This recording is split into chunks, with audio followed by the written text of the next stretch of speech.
Gather, veterans. It's time to join the fight. The long war begins.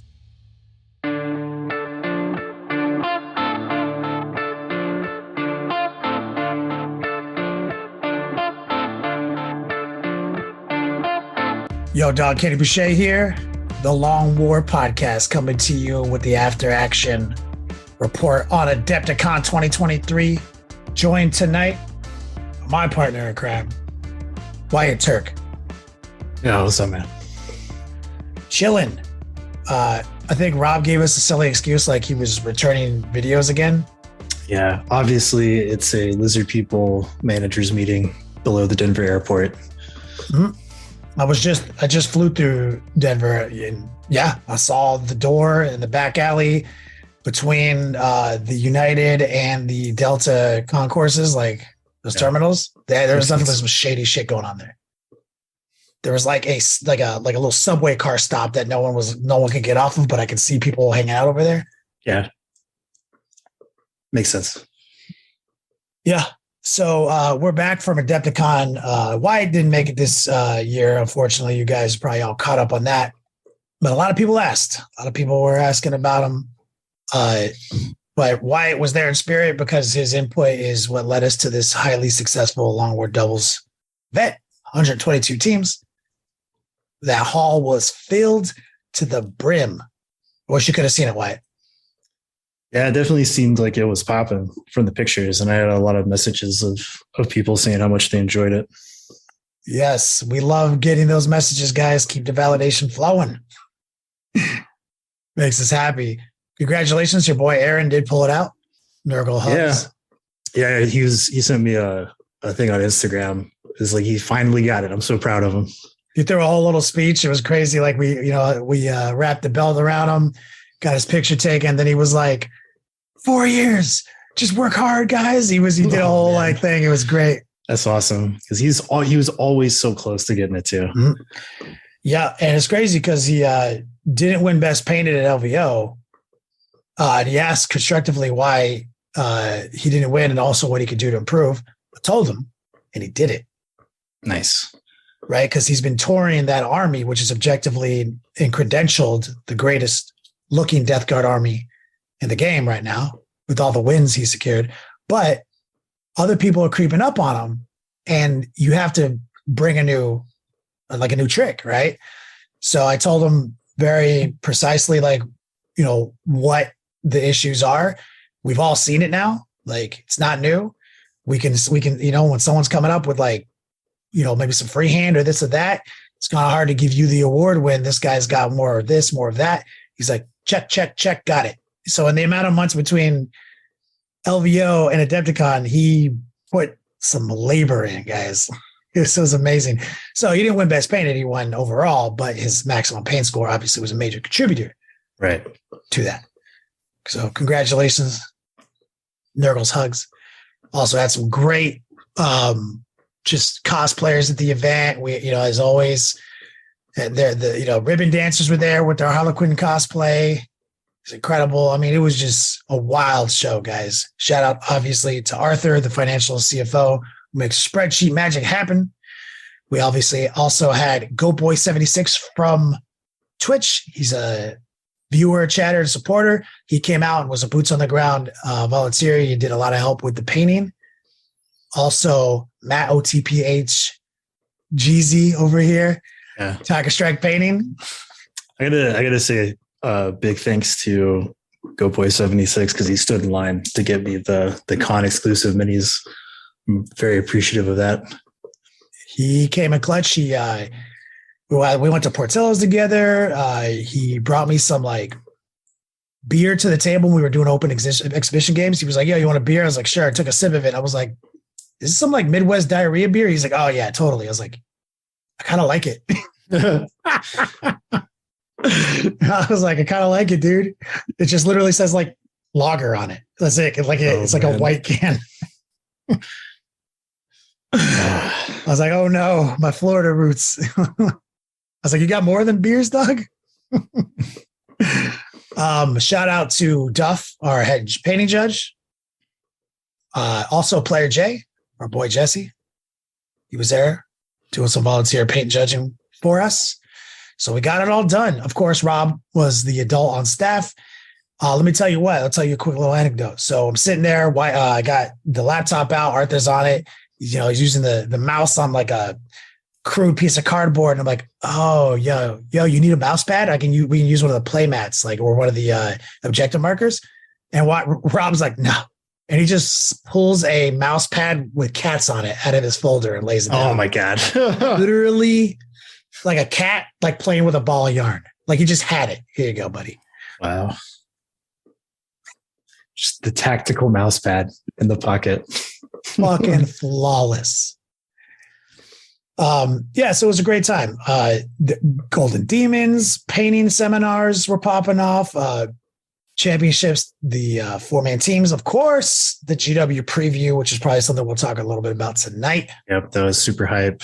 I saw a lot of the winners of the Golden Demons, and they were like really nice, pretty cool.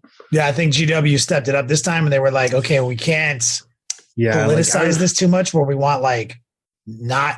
It's like last year. It's like they would pick 2 really good ones and a objectively decent paint job that was obviously inferior to the other 2, and they would skirt that in and sometimes let it win that category, almost like they wanted the market to think that everything's attainable and balanced and chill, or also to politicize perhaps their plastic Leviathan that was coming out later that year, and that's why maybe that Leviathan one. It's possible. I mean, they got a lot of clapback for some of those entries last year. It's a competition. The best wins. And people will look at that as inspiration. You don't need to balance the market out and make it more attainable. Did they let people have their names next to their work in the booth this year? No, but I did pitch that to a few people. Can't win it all. I did pitch that to a few people of how many years on the podcast have we been saying we'll do it for free, GW consultations, anything. I would say the number one thing I could say on this subject right now is you missed opportunity for marketing. You're putting in all the expense to run this thing. You're doing all the coverage on it. You're bringing all the cases. You're doing the logistics, providing the staff, everything. We're talking one tiny change, right? It's free to enter. They enter. They write your information down. They hand you your little dope, A-frame name tag to put by your entry. And it has a QR code on it. It has places for you to hand sharpie your name in, and your Instagram. It has an Instagram logo, has a fucking Twitch logo, so they can just put that in there. And then when people walk by and they're taking pictures, it's picking up GW's QR code, right? And people are getting a little bit of exposure on the internet. And that costs you nothing, Games Workshop. That's like $1,000 more of the $1 million you're dropping. Such free good guy points. Free good guy points. And it will get more well circulated because even the people who aren't the people who are being represented in the painting competition like sharing, in generating exposure for their favorite painters. Yeah. So it just would circulate your QR code and all that stuff way more. Anyway, it was dope though. It was improved over last year. 100% good job, GW. There was an improvement, small critique, but still you did better. I did play my 3 1,500 point exhibition games. I saw it. So I'm really curious with how that turned out. What did you think of? It's better. Balance? It's better. It's like you said, man. When's the last time you played 1,500 points and tried a serious run at it? I don't think I ever have. Maybe way back when I was a kid in 5th edition. I don't remember those games, but. Me too. It's been so, 3rd edition is my last time. I played a lot of 3rd edition tournaments, right? But when's the last time? All of our opinions on it, we don't have any data. So we got really small, limited data set. We played 3 games. Gladiators versus Emperor's Children, all 3 games. With fairly competitive armies. We made choices to win. I played the same list twice and he played the same list twice. And I made a change once. He made a change once. Okay. Right. So kept it fairly balanced. Somebody had to go first more than the other, which is the quick 3. So he went first twice. I went first once. And we played 3 different missions. We played the Scouring Classic. We played the crazy one with all the weird objective placements. What's that one called?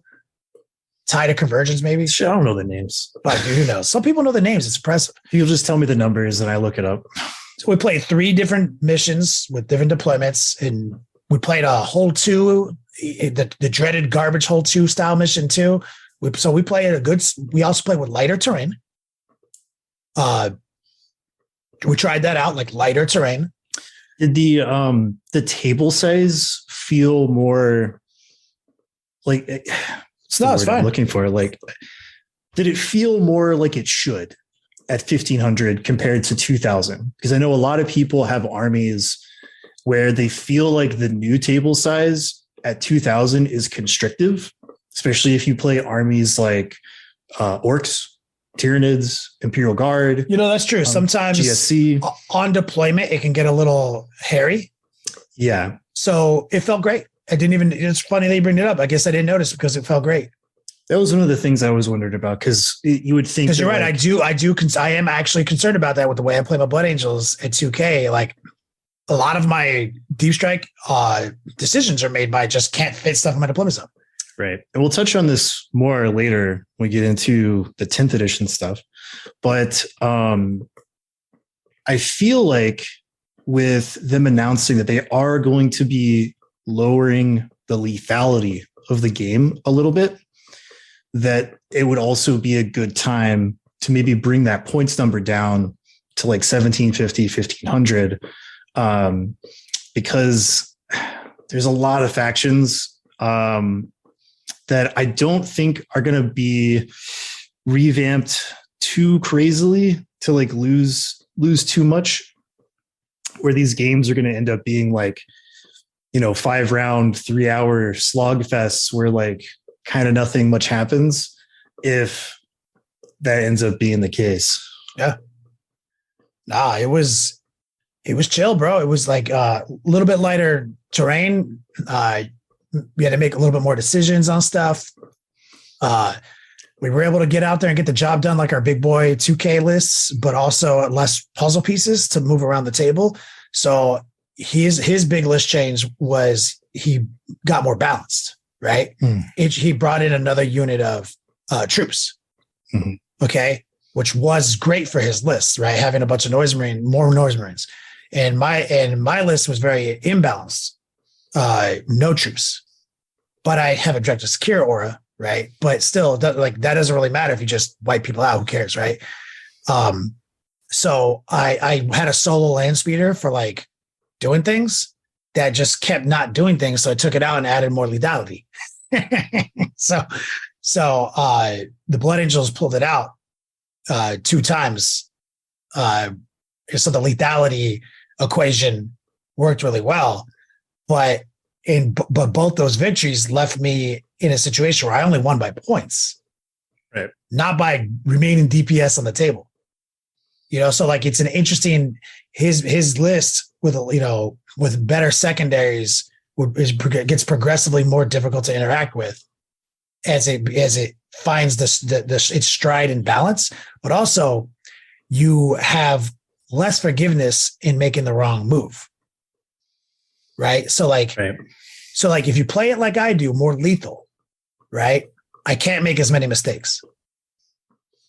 But he brought in a little bit more balance, changed the size of his Terminator star, and he could make more mistakes. He could like sacrifice a unit to achieve a result. So it's like both things work, but it's like where you're at in 40K. Like, are you more confident not to make a mistake, or do you kind of need to buffer your own mistakes with a little bit more balance, right?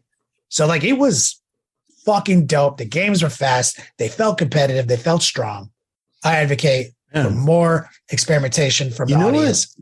You know what we should do since this new edition is coming out? We should think about maybe doing like a social media type challenge to a lot of our other content creator friends, and just like the general comp scene in general. When 10th edition comes out, we should just be like, hey, play some games, like play test this. Because if you're just out and out like, oh, it's imbalanced, won't work. Like do some research, like play some practice games, submit it to like a website that we set up, and we'll get some real data on it, because I feel like 1,500 points is all of the fun that we all want, but removes so much of the stuff that we don't like about the game. Yeah, I agree. That's something we should definitely start doing for 10th edition. Is that on my reporting back from stuff that I wanted to tell you? Yeah, I think we got it. You owe somebody an OTP HJ. I mean, get in line. How many people do I owe? Dude, Craig, I told him he had a redeemable one, but he couldn't find you on the last day. Well, sorry, Craig. Anytime, anywhere. As long as you can, you just have to find me. So, but we also have exciting things to talk about tonight. Obviously, the GW preview, I think, is the big part of our show, talking about 10th edition, which was awesome because we talked about our wish lists and everything pre-Adepticon. So that worked out well. But we got some news. Rob's not here, so Wyatt will speedrun it. The news. What did Rob send me? Oh my God. It's literally just everything that we were going to talk about anyways.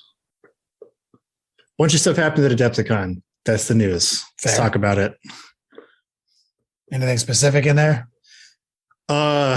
This basically, like, he sent me this massive single paragraph Facebook message. Oh yeah. Of like all of the things that you can spot in the 10th edition sizzle reel trailer they released. Yeah, my eyes unfocused as soon as yeah. Hidden in plain sight. Like a billion things. Terminator Captain, Terminator Librarian, inspired by 1980s Space Hulk. There's an ancient Terminators, Intercessors, Stern Guards with similar rifles to the heavy Intercessors, wearing a similar robes, Tenant Cursors, Pyro Blasters, perhaps? Question mark he puts in there. Well, let's talk about the video. Have you seen it yet? Yes. Somebody asked me on Twitch yesterday. They were like, "Hey, what's your favorite part about the new GW preview?" And I was like, "Oh, I'll let you know a secret. I don't care about any of this shit." Like, they're like, "Really?" And I was like, "Yeah, Goat Boy was there. He heard me say that like 15 times when I had Adepticon." I was like, "All I care about is hanging out with my buddies, playing 40K, providing a good time in exchange of goods and services, and helping everyone have as much fun as I do. I don't give a fuck about any of this shit that doesn't matter. That's not real." And then they were like, "Did you see that trailer?" I was like, "I amend previous statement to the trailer." The trailer fucks. It's always so dope. Dick hard on the trailers, like the Indominus trailer with the sister getting her like arm blown off by a fucking Gauss weapon, and she's like praying to the Emperor, and a miracle restores it, and she gets back out there and she's fighting back to back with the Blade Guard veteran, and they're doing that like Matrix fucking 360 slow mo, and you see that maniacal grin on her face. I was like fucking ecstatic. Dude, I was like, this one, as soon as it started and it was like Gilliman, I was like, my Lord and Savior. Gondor calls for aid. So yes, that trailer fucks. So cool. And there's a lot of things in it that I noticed. You probably noticed them too, but a lot of retro callbacks. Yes, that final scene where they're like stacking up on the fucking cover of the Codex was so like so like Screamer Killers. That's a big one. Haven't seen those since like first, second edition. The Terminator Librarian is like straight styled after the OG Rogue Trader Librarian Terminators. And then it's just some new stuff. So we're seeing like a new portion of the Primaris as they're getting more and more like gear and war materials, combi weapons making a comeback, which makes me think that Intercessors are truly about to replace tactical Marines. The all-ranged Dreadnought, pretty hype. And the old Rifleman Dreadnought. Yep, super stoked for that. Terminators are Terminators, but one of the big announcements is they are releasing a new kit for Terminators, and they look so much better. It's the same Indomitus pattern armor that they've had for a long time, but the quality of sculpt and like the proportioning, the crispness. They look so much. They actually have a waist, Dude, one of the biggest ones is when they showed the side by side during the presentation, and you notice how absolute dog shit the Storm Bolters looked on the old ones. Yeah. Compared to like, oh, we actually have like 2 barrels. They look like they're made. They look like they're made out of like a block of wood and carved crudely by some Boy Scouts. You know, it's like, oh, but yeah, these new ones look real spicy.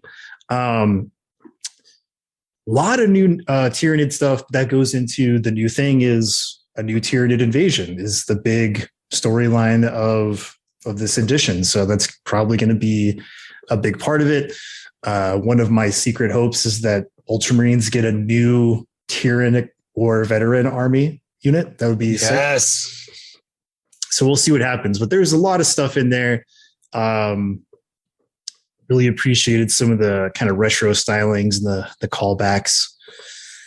And then the other big one, the Lion, is back. Yep. The Lion is back. Yep. Tywin Lannister somehow made his way into the 21st millennium. That was like the jokes all weekend, dude. Was just that people were like that, showing me like pictures on their phone. I'm like, dog, who? God, I know you're like the 80th person to say that. Yeah. The model looks phenomenal. I really, really appreciate the fact that they did like age him, considering that he was not in a stasis field like Gilliman was for so many years. And his face has so much character. It's such a well sculpted face. Yeah. It's one of their best faces, and he looks dope in his hood. That's the one I'm going to do. Oh, like the Robin Green Hood. Arrow. Yeah. Yeah. Green Arrow. Like just that super Robin Hood vibe. I'm all in on that dude. Like, yeah, he looks so cool. And they actually showed off some of his rules today. So we can talk about that for a little bit. He's movement 8. Hits on 2s. Strength 6, toughness 6, 9 wounds, 10 attacks, 2 up save. Yeah. So the best. Got it. He's got a new sword because Cypher is still running around with the lion sword. So this sword is called Fealty, and it has a sweep and a strike. So when he sweeps, 20 attacks, AP3, 2 damage. Pretty tight. When he strikes, it's strength 10, -5, 4 damage. It hits hard. Yeah. They kind of talk about this in the article a little bit, where like Gilliman is more of a Caesar, a general kind of guy. The Lion he's a knight. He's a knight. He's literally hunter, a fucking active knight. Yeah. Yeah, dude. He's out there to slay dragons. That's his fucking deal. Always hunting, always watching. Like, yeah. So they don't talk about his pistol. He has like this, Caliban Dark Age pistol, but they don't show that off, unfortunately. They do show off the Emperor's shield, which some people have pointed out looks like the artwork of the tilting shield on the Emperor's armor. Sits kind of on the chest. Yeah. Like it's styled in that way, which is kind of interesting. But he has a 4-up invul save. And every time he makes a save on a 6, the attacking unit suffers 1 mortal wound and retribution to a max of 3. Does he have to save on a 6 or roll a 6 after the fact? It's a save on a unmodified 6. And it's melee only. Which makes sense because he's going to get stuck in chopping with the sword. And then he has one ability they showed off. I imagine he's going to have 4 or 5. But during deployment, you can set him up in the shadows instead of on the battlefield. If you do, during the reinforcement step of one of your movement phases, you can set this model anywhere on the battlefield more than 9 inches away from enemy models. And until the end of the turn, you can re-roll charge rolls for the model. Oh my God. Let's get a free deep strike with reroll charge. Oh my goodness. This dude's he's coming for that booty. Yeah. And then one of the things that leaked between the weekend and now was like how he's going to be sold. And initially there's going to be a like kind of special box where it's the Lion and the Lion's Guard. So it'll be him with all his bits and pieces, and then 3 Blade Guard veteran units or models to hang out with them as a box. And Rob speculates it might be around a 120 price point. Or seems cool. It's a bad motherfucker right there. Yeah, they showed off the new Terminator kits. Everything about them looks sick. Pretty cool. They also showed off some models painted in the various color schemes. So you got like your Deathwing, Space Wolves, Imperial Fist looking tight. It's about all the new model stuff as far as 40K is concerned. Do you want to get into a lot of the 10th edition stuff? Yeah, man. Come on, I'm going to need you to walk me through it. Though I was there. Yeah. I know nothing. Well, there was a lot during the live stream. They were not as concise as some people wished for when they were talking about this stuff. So just in the, we'll keep it brief. Some of the big points. So one of the big things is, yes, this is going to be an index reset, meaning that as soon as 10th edition drops, all books, all codices, all supplements prior to that are invalid. And we will get new data sheets and everything in index format to start off this edition. But biggest thing is indexes are going to be free. So to start 10th edition, free. Rules are free. Pretty dope. They did it. They did it. Finally did it. Now, that being said, they are going to continue the codex cycle. So those will probably not be free. But I do think this is definitely some good guide points to assuage, hitting people with a new edition, especially when, some players have only had their codex since like January or February. Going into those indexes, one of the big things we talk about is simplifying the game, but not dumbing it down. Yep. So that sounds really good. We're going to see a lot of the same mechanics. We're going to see a lot of the good aspects that people like about 8th and 9th edition, where they're going to be like cutting out a lot of the, crunchy, grindy, argumentative type things that we've been running into with all of these various rules. Yeah. So that means a couple of things. Data sheets are going to be simplified.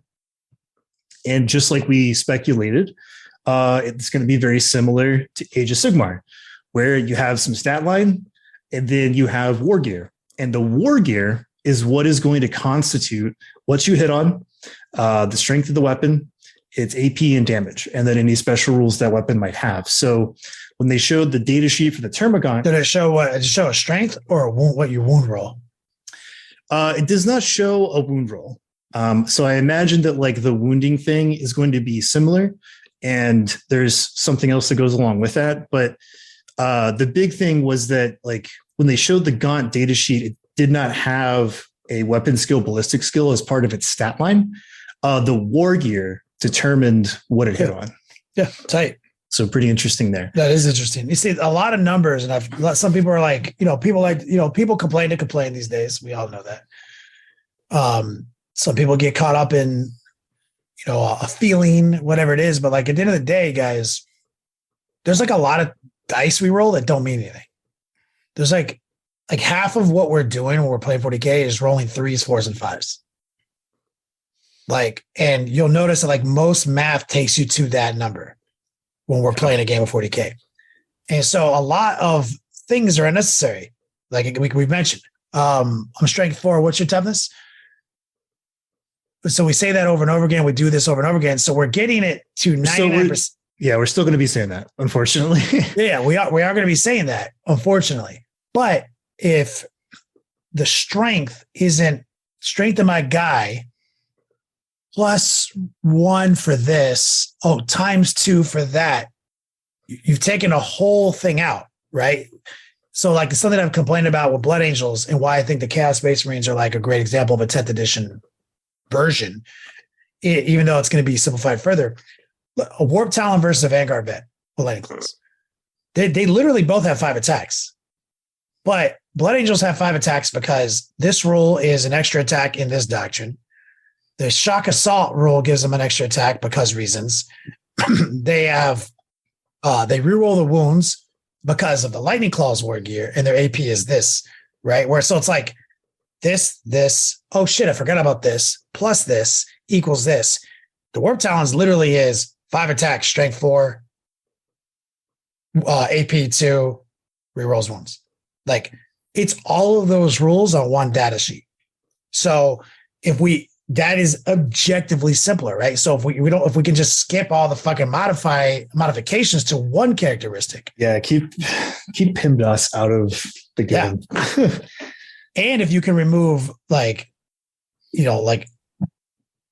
needing to look back at look at this part of the sheet and then compare it to this part of the sheet. If it's just this is this, lightning claws are strength 4. Yeah. So one thing that remains to be seen is whether or not we're still going to have plus modifiers on the strength value or multiplication on the strength value.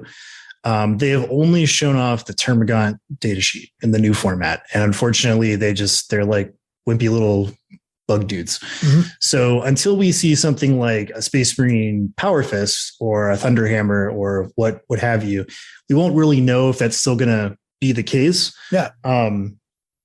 But yeah, there's only 6 stats on. But what's interesting to that is a lot of people are like don't want it to be more. People don't want it to be super simple, right? Some people are complaining about that. So here's what I've been telling those people. It's either going to be what Wyatt's saying, which is it's still going to say a modifier to a characteristic, which is objectively not simple, right? It's more complex than what I'm saying.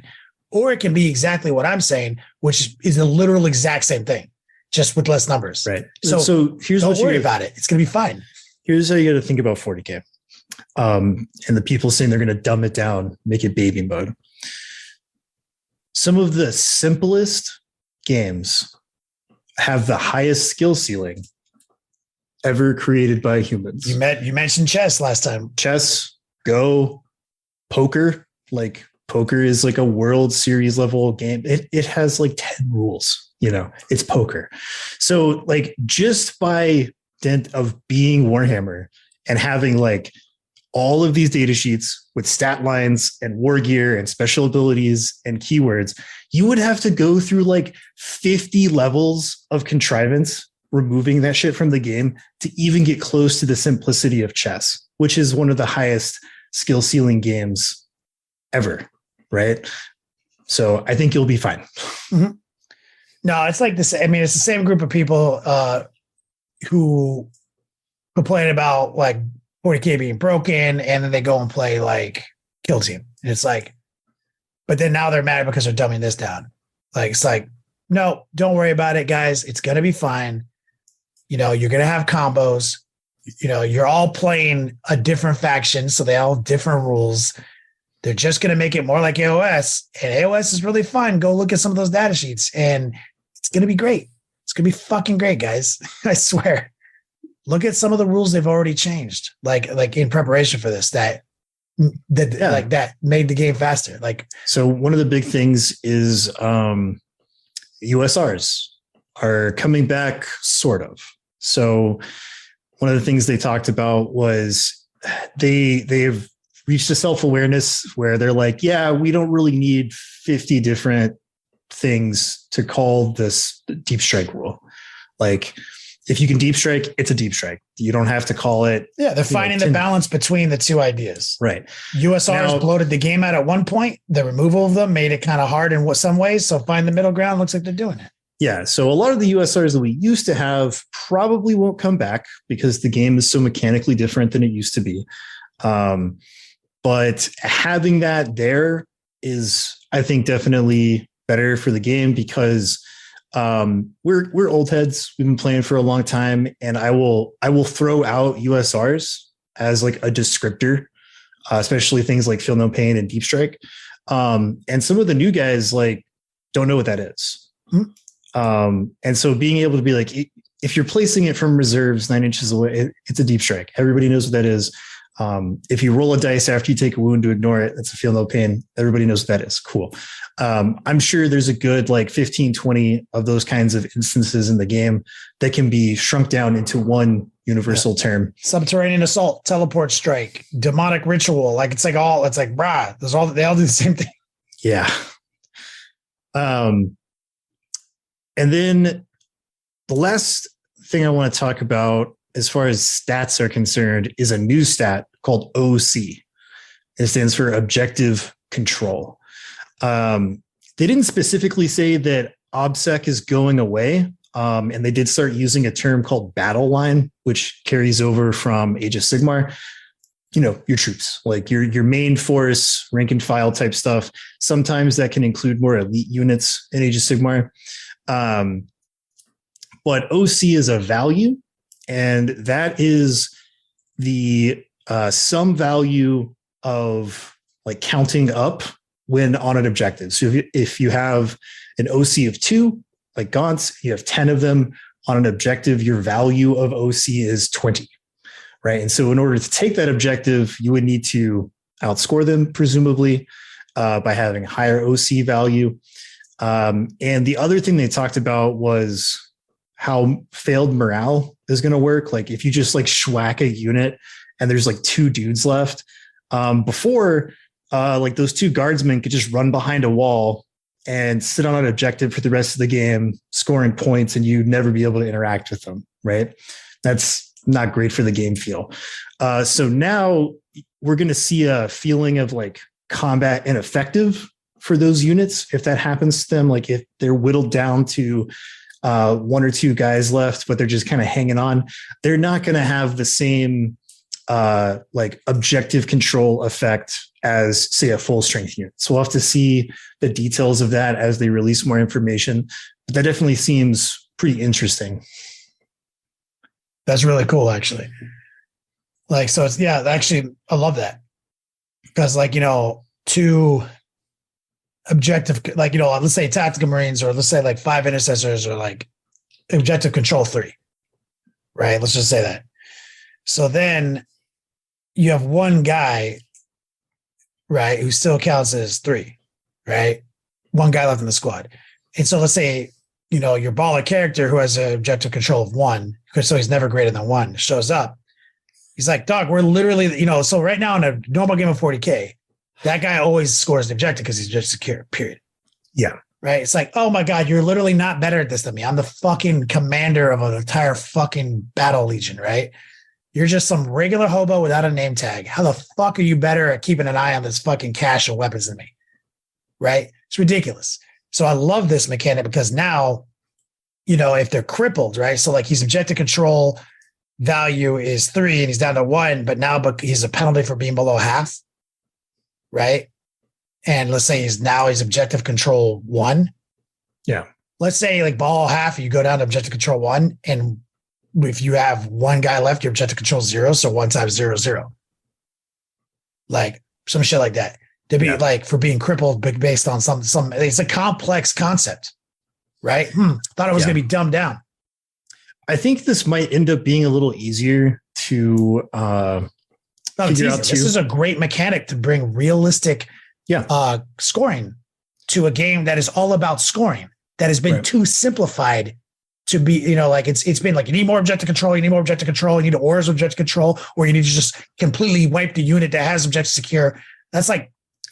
I kind of like this so much better too, because like, say you're playing like a knight or something, or you have a big tank or a massive demon, a demon lord who is on an objective, and then some fucking jabroni is like, puts his little finger on the objective and it's like, this is mine now because I have objective security and you don't.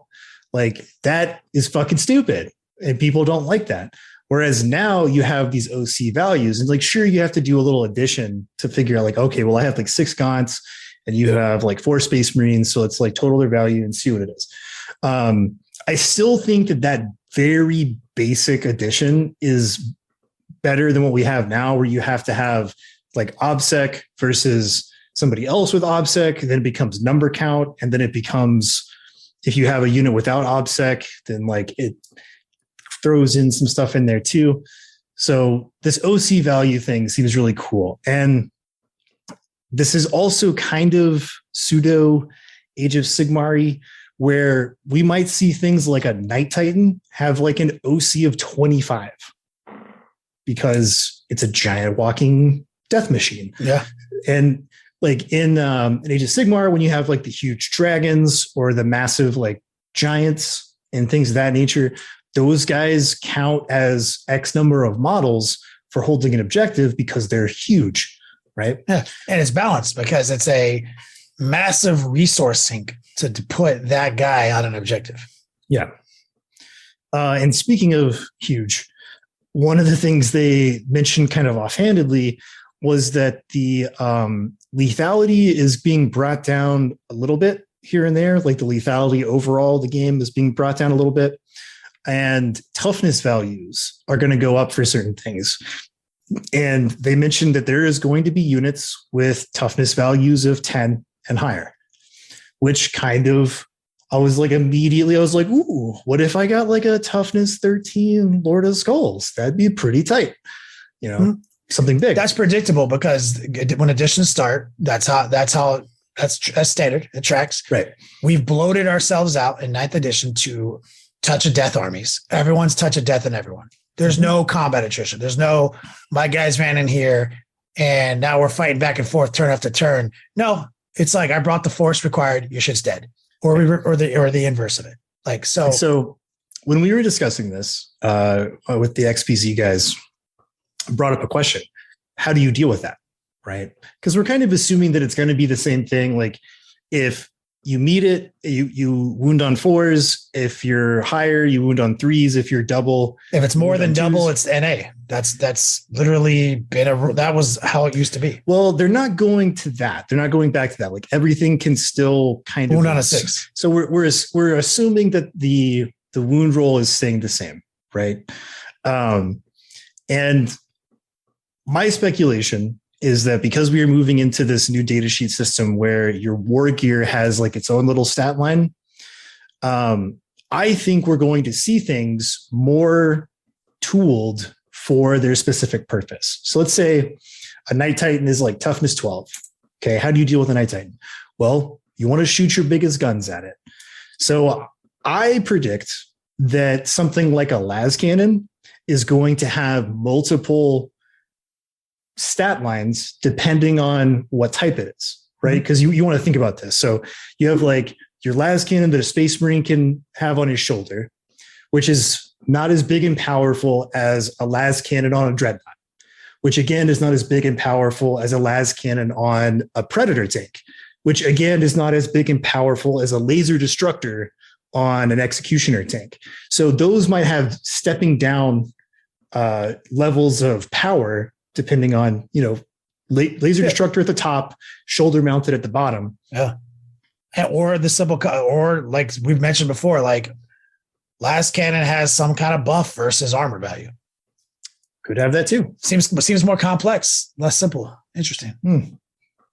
That sounds a little bit more narrative and a little bit more lore explain. I could be wrong, but we'll see what happens. Like, I mean, we predicted that. Dog. We've been saying that. Like, I almost guarantee that's the case too. Like, because the part of being more lethal is promoting a more balanced array of weapons that deal with it, like less lethal. Like so you need to make sure, like, if you just had like 20 las cannons in your army, and you're like, I've got 20 las cannons, this is so great. See, and so that's a good point because they specifically brought an anecdote like that up during the presentation because they were talking about like, why would I bring anything else if I can just have like every dude in my army with a plasma gun and I can it'll handle everything. And so they said that is changing. Yeah. They didn't elaborate too much, but yeah. Yeah, no, that's the point. Like that's why like multi-meltas with being 2-shot strength with their strength and AP value, like there's no other anti-tank gun. If you have access to that, you take that. There's no other decision-making process because it's out muscles everything. So it's the only right choice. That's to their point. So there has to be a reason not to take it. And so, or a reason to take it. Like, so if it's the only way to deal with some of this 13 fucking Night Titans and shit, hey, you need to make sure you have but if they're really good at doing their job, you need to have some.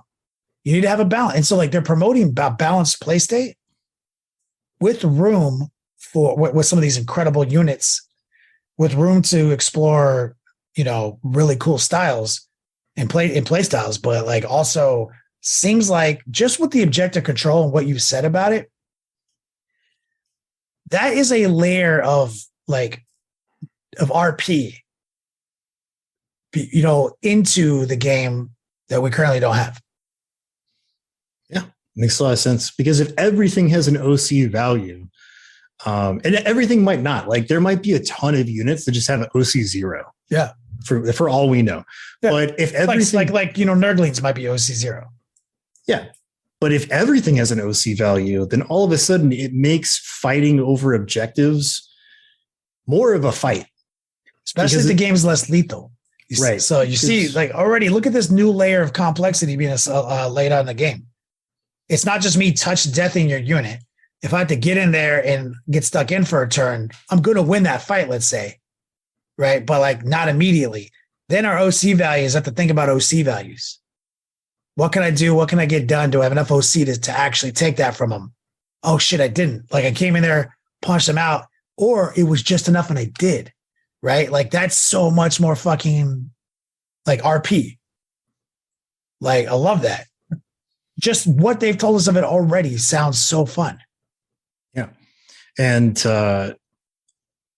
one of the other big things is how codexes are changing. So, take it with a pinch of salt. They're saying less books. They're saying, we heard you, less books. They said that before. They said that before every edition. And then we end up with a ton Technically, of books. We have 0 books in a couple months. Yeah. So, we'll see. Books. But what they described is basically the World Leaders Codex, what we saw there. So every faction is getting 6 stratagems, thereabouts. Some might have 1 or 2 more, that kind of thing. 3 warlord traits, 3 relics, and a single quick reference piece of army-wide rules. And if you look in the World Leaders Codex, that's exactly what we got. And then you have things like the Disciples of the Red Angel, which is a sub-faction that you can play, where you swap out those stratagems, relics, and warlord traits for a new set where it's the same number, 6, 3, and 3. And it will be 1 page. And the current book, it's spread out over 2 or 3, the current style, but that's what it equates to. Yeah, it's because they're trying to. Yeah. So basically all you need to play the game is your data cards or data sheets, and your 1 page of rules. Pretty tight. And they did say that there is still going to be flavor. There is still going to be sub-faction stuff for uniqueness. One of the things that kind of piqued my interest was he was referring to the Ultramarines First Company in that context. So I don't know if that's intentional and that is going to be a thing, or if it was just something he threw out. I don't know. But if you say playing Space Marines and then you select Ultramarines, you get your stratagems, relics, warlord traits, 1 page of rules, or you're playing Space Marines and you could select the Ultramarines First Company as a special kind of thing, similar to Disciples of the Red Angel. And then you would have that same thing for Blood Angels, Space Wolves, Dark Angels, which would probably be Ravenwing, Deathwing. We all know. And then, let's just say if you play Imperial Fist, what was the old thing they used to do? The siege battery or whatever. What was the formation that was insane for them for so long? Oh yeah. I had to make room for something else in my brain. Yeah. I'm dropping the ball on that reference, but yeah, Siegebreaker Cohort, that could be your Imperial Fists, special sub-faction if you wanted to do that or whatever. So I imagine it's going to be pretty cool. And they didn't talk too much about exactly how army lists are going to be built as far as force organization, how that's going to work. Of course, there could be one way of doing it in the new core rules. And then when the first 10th edition GT book comes out, there could be the match play way of doing it. We're still a long ways off on that. But one thing that I found interesting is that units other than characters are going to give things to your army for being included. Very cool. Yeah. So like if you're playing Tau, there's like a reason you would take a ghost skill, because like the ghost skill might have an ability that helps your army out other than just being a raw stat line of DPS. Yeah, sounds like an overlay of new combos. What? Yeah. So the only data sheet we have isn't a great reference for this, because the Gaunts just have like their one data sheet ability, which seems to be the norm. I imagine most data sheets will have one or two of these abilities where it's like once a turn, they can do this thing. That's the special thing Gaunts can do. And the way that they were talking about reasons for including different units in your army was that you're going to have different ways of buffing your army or cool abilities your army can do other than characters. I love it. Could be, I mean, like, that's fucking great. I'm very, very optimistic about 10th edition. Yep. Crusade's not going anywhere. Crusade's really popular, so it's still going to be included. They talk about this new way to play, which I'm sus. Like I find like so this new thing is combat patrols, and it's where you buy the get started box, what used to be get started box, now they're called combat patrols. You buy that off the shelf, and those are what you have to like build an army. Like if you're going to play Tau in this combat patrol format, you can only use what comes in the combat patrol box. And they're like, you just fight other combat patrols. Sounds fine to me. Well, on paper, it seems like a fine idea until you look at the contents of some of these. Oh yeah, they're imbalanced as fuck for sure Yeah. at this moment. So they say they're going to balance it out. I'm I mean, if they balance it out, yeah, it's great because that's a true entryway to Warhammer 40K. If they pull it off, kudos. Yeah. Like it would be fantastic, because one of the biggest whines that people have about these boxes is, while usually a good value, you can't really do anything with them. No. Yeah, they're but if there's a format built around them, that's like 40K light right there. I love that. It takes all the decision making out. And you can do cool stuff like mirror match tournaments and stuff like that. Like if you want to get real meta. Ooh, that could be a cool tournament format, a combat patrol format. Combat patrol, Space Marine only. Like, let's go. That could be really cool. You know? So I don't know. Everything seems like they have already it seems like they heard us. They're like, we know, guys. And they have prefaced every one of these with the like, we know, and here's why. Or don't worry, we're going to do. So they seem to be aware of what we've been saying, which is, hope. It brings me hope. But, I was even breaking this down the other day where people were like, oh, we don't want a 6th edition, 7th edition debacle again. I was like, let's get real for 1 second.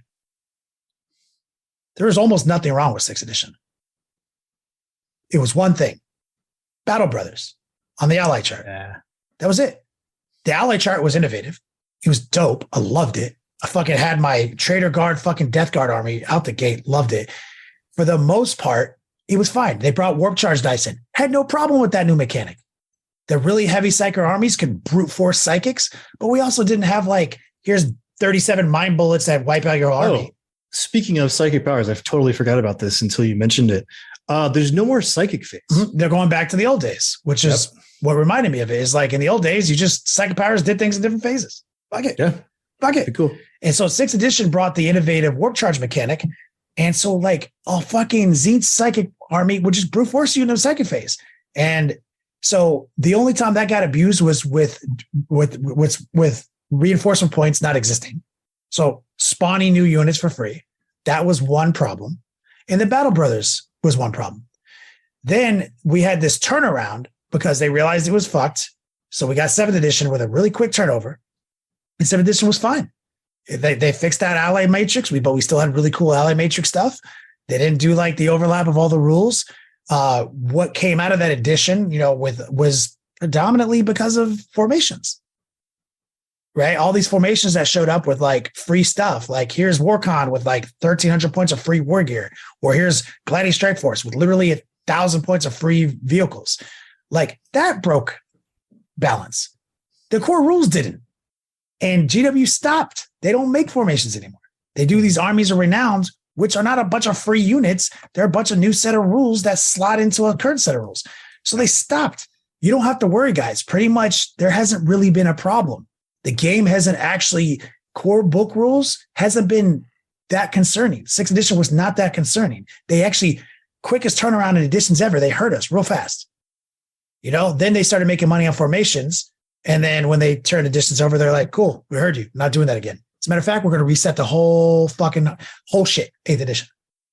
So their response to broken ass formations was they fixed everything and made it 8th edition, which was dope. Yeah, they are killing it. 9th edition was objectively better than even 8th, and 8th was the best we had.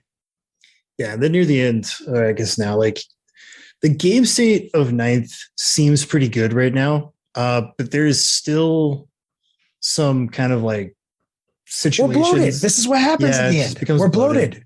We have too much DPS. Straight up, just everything is too strong. So there's less of a chess game at play.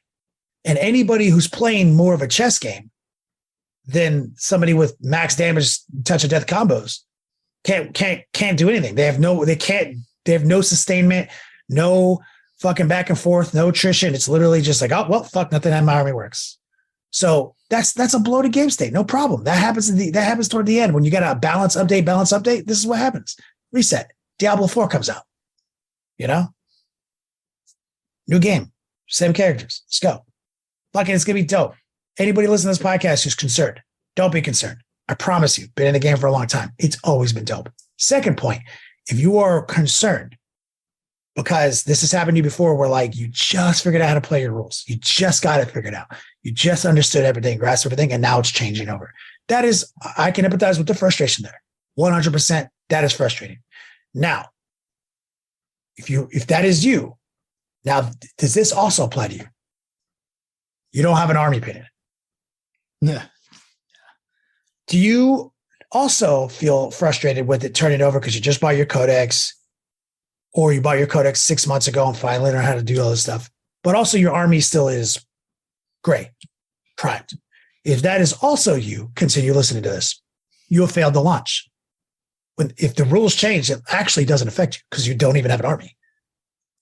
Like you can't even legally play at like a GT. Like you actually, even if you don't want to play in tournaments, it's so then why should any of this affect you? Period. You can play any rules you want. Arthur plays 3rd edition with his boys back home, dude. Yeah, you can always do that. It has become fairly obvious that like the demographic that Games Workshop is catering to with the release cycle and kind of the hotfix nature of the updates and FAQs and stuff is the people who maybe not every single week, but like a good few times a month go down for like Friday Night Warhammer at the shop, or you have a friend meet up in the garage with 5-6 people playing games. So if you're the guy who like doesn't play Warhammer for like 3-4 months at a time and then kind of comes out and is like, oh, everything's different. Well, you're not the demographic anymore, because we figured out in the past 10 years that games that have a thriving community of people that are out there playing it and are getting that kind of like dopamine drip feed of tantalizing new things every so often keeps the game alive, keeps it thriving. That's the PvP community in a open world game. That's the competitive community in other games. It's like, you know why nobody plays BattleTech is because like nobody's out there playing it at the FLGS because they don't get new stuff very often. Mm-hmm. And all the new stuff they are getting is like Kickstarters. So it's like even more basement hammer. Same thing with, I hate to say it, Blood Bowl. Blood Bowl is like by far my favorite Games Workshop property, but like nobody plays that shit because it never gets anything new except like once a quarter. And it's either a new team that everybody's already got from the old days or like proxying anyways, or it's like one new star player. It's a vicious double-sided sword because yes, if they slowed it down, we'd all have time to catch up, but then they'd stop making as much money and they'd fucking have to fucking pivot. Like, so it's like, but ultimately, if you don't fall into those categories, let's say you're just frustrated because you just figured it all out and now it's changing. And you do have a dope army. You've been busting your ass on that. Okay. Maximum frustration level has been achieved. And I can empathize with you. Now, maybe these words for me and Wyatt could help you navigate these feelings, which is that this will never be the last army you paint. You're always going to paint more stuff. You're always going to learn new things. You're always going to move forward in your life. And if you're not, you're literally dead.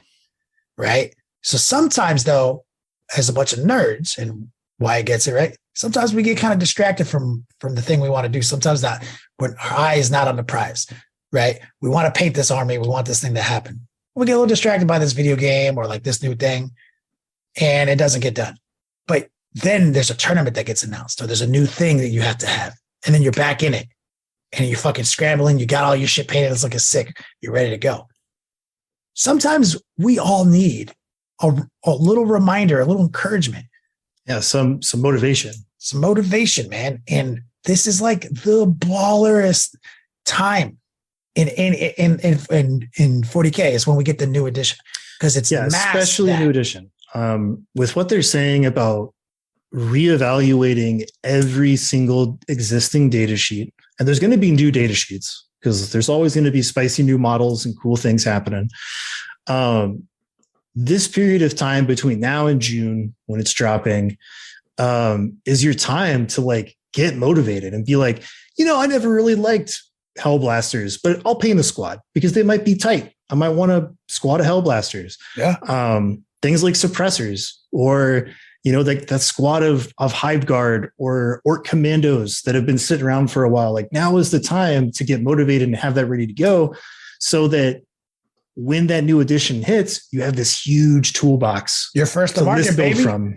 Yeah. Yeah. So I know exactly what that's like. If I don't have an event coming up, I have zero motivation to paint stuff. Like, I need the next event. Yeah. I need the next social gathering. You need that dopamine hit, man. And sometimes new releases, new models, new data sheets, those will supplement an event, right? Like, so like you don't have an event coming up, but like, wow, lion. Oh, I'm in it. Let's go. You know what I mean? So it's like, bro, GW constantly gives us excuses to do our hobby and reminders of the thing we love, right? They remind us that you love this, guys, and they do it in this like kind of like spaced out calendar, like advent calendar style that gives us a new thing to look forward to and remember how much we love this hobby. So it's really just the perspective is, in my opinion, is flawed, or the logic train. If you look at a moment like this as a negative, like it's when it's secretly insanely hype, so positive. And I'll self-plug again. If you need help, get an army painted in time. I have a video where spreadsheets are secretly easy to get you to paint faster. And literally every person I've got to actually do it is like, damn, I actually paint a lot of shit now. Mm-hmm. Self-plug over here. I teach the curriculum. Check this out, Wyatt. So the class I was teaching just before this was first new student, first time intake, doing the first lesson of the 101 curriculum. Mm-hmm. I have a pre-course assessment form that everyone fills out, but I don't read them. They're a mental, like psychological trick. So root out the AI. I got it. Yeah. Got it. Well, there's also like, AI reading out, but also I just want someone to like speculate on their own, like where are they at? Like get them serious to go, because it doesn't really matter where you're at. My curriculum works. So I was in the middle of preaching this where I was about to be like, I've taught people who literally are like, I'm opening the airbrush right now, all the way to people who've been airbrushed for 7 years. He didn't even let me get that pitch out. He was like, I'm opening it up right now. I was like, okay, how many miniatures have you painted? He's like, none. I did some contrast models. Then I found your videos and I'm in. Let's do it. So he just airbrushed a fucking ultramarine just now, 20 minutes before we started. It looks sick as fuck, right? It looks sick as fuck. Because airbrushing is easy. Easy as fuck once you have it's literally just effort. Yeah. But also it's easy to get bogged down by the 3,000 billion other videos about airbrushing on the internet. And if you watch them kind of like out of order and different orders, you jump around between different people. Yeah, and people have different styles and ideologies and stuff. You can make it secretly hard now. Yeah. So even if you don't go with me or Wyatt as your go-to resource on airbrush knowledge, just like pick someone and stick with them, even if they're doing it way different than me, maybe not as good as me. You're going to probably have more success. Yeah. It's like it's the analogy we were talking about the other day. Like, have you ever watched somebody like tie their shoes? And if they do it differently than you feel like you're in an episode of The Twilight Zone. Yeah, I've had that happen. Yeah.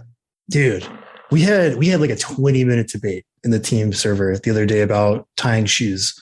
And I was just like, every time I see somebody, if they don't do it the way that I do, I'm just like, what? Like reality is bending. Yo, Mandela effect. I just shifted into a new dimension. Yeah. It's like that with airbrushing. It is. And it's honestly is secretly easy if you're on the fence, if you got all these months between editions, if you're looking to self-educate, there's lots of people online offering dope ass courses, not just me or Wyatt, so this is that time, man. Invest, like you're saving up all that GW money right now. You're not spending on new stuff as you're waiting. Might as well you'll spend it on yourself. Learn the trade of miniature painting. There's another piece of advice. Doesn't have anything to do with us. Like, fuck. I've seen all sorts of people online who are ballers at painting. Like Sam Lenz.